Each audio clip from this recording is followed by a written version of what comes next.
Hi. Hi. Wie geht's dir? Alles gut? Gut. Ja, und dir? Auch, dankeschön. Bist du aufgeregt? Ein bisschen. Brauchst du nicht sein. Sollen wir gleich starten? Wie das? Ja, du bist sehr direkt, wir können gerne starten. Ich dachte, wir reden ein bisschen vorher. Ja, können wir machen. Nein, ich mach Spaß. Kannst ruhig starten.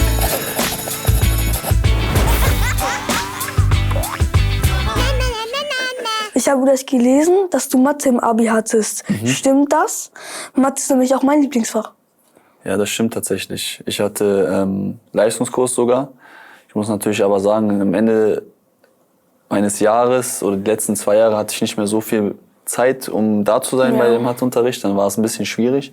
Aber bis zu den Abi sozusagen habe ich sehr, sehr gerne gemacht. Ja. Und wie war die Abi-Note am Ende? Die war nicht so gut. Ich hatte, glaube ich, 6 Punkte oder sowas. Oh.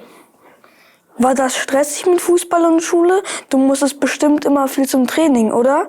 Und klappt das überhaupt noch mit den beiden Sachen und Freunden und Zocken oder sowas? Ja, man hatte schon natürlich viel musste man Zeit opfern, sage ich mal, weil man eben nach der Schule direkt zum Training musste. Dann ist man meistens spät abends nach Hause gekommen. Und wenn du dann so noch ein paar strenge Eltern zu Hause wie meine, wo ich immer Hausaufgaben machen musste, dann war es dann sich schwierig mit Freunden zu treffen. Aber im Großen und Ganzen, meine Freunde, die wussten auch ganz genau, was für einen Traum ich verfolgt habe, welche Ziele ich hatte, die haben mich da schon unterstützt. Kannst du mir einen Trick verraten, wie man 90 Minuten ernst guckt, sodass alle denken, man hat alles im Griff? Hey, du stellst super Fragen, ehrlich. Das gefällt mir. Ich glaube, das ist auch wieder eine Charaktersache. Also wichtig ist, dass du dich überhaupt konzentrierst im Spiel, dass du immer da bist, weil Fußball ist, da kann in jeder Sekunde gefühlt was passieren, egal welche Minute im Spiel. Da sind auch aus meiner eigenen Erfahrung oder auch wenn du mal Spiele gesehen hast, wo du denkst, okay, diese Mannschaft kann das Spiel niemals mehr drehen oder niemals mehr ein Tor schießen, aber es sind dann auf einmal 10 Sekunden, wo die dann ein Tor schießen und wo du dir dann denkst, boah, die haben eine Mentalität, das hat ja jeder von uns schon auch erlebt. Spielst du Fußball? Ja.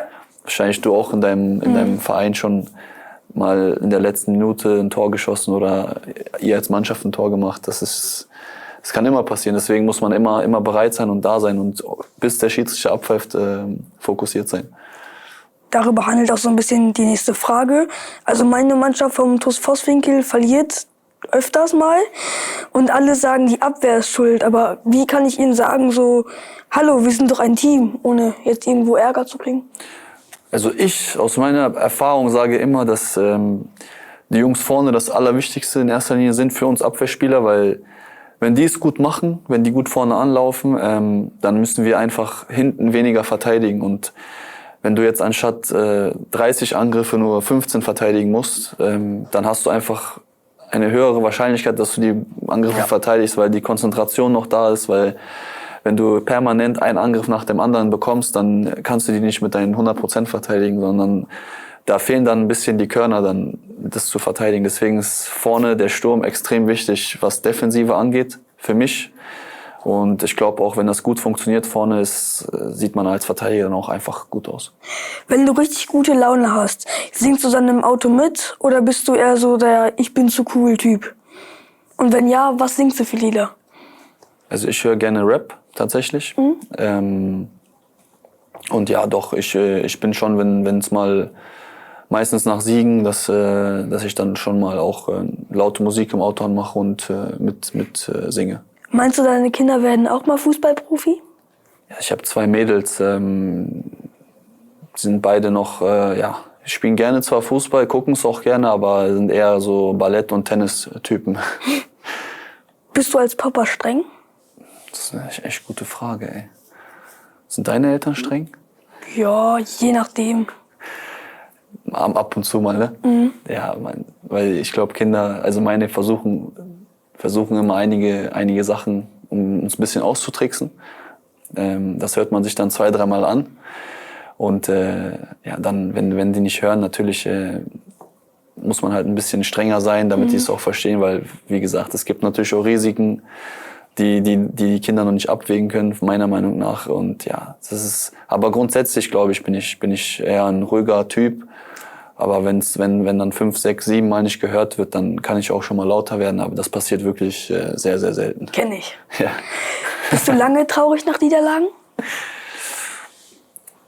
Also am Spieltag bin ich sehr traurig, enttäuscht, weil ich glaube, wenn man Spiele verliert, hat es immer einen Grund. Also hätte man immer vielleicht etwas anderes machen können, was du vorher nicht gewusst hast, aber darüber macht man sich dann Gedanken.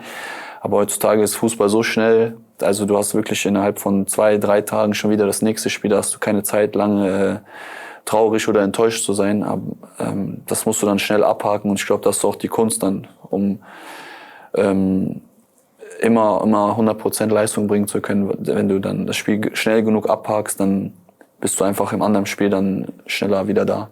Ja, das war's. Sehr gut. Ich wollte noch fragen, ob du einmal unterschreiben kannst. Machen wir. Ja, wie war denn das Interview für dich? Du hast heute schon ein paar interviewt, oder? Nee.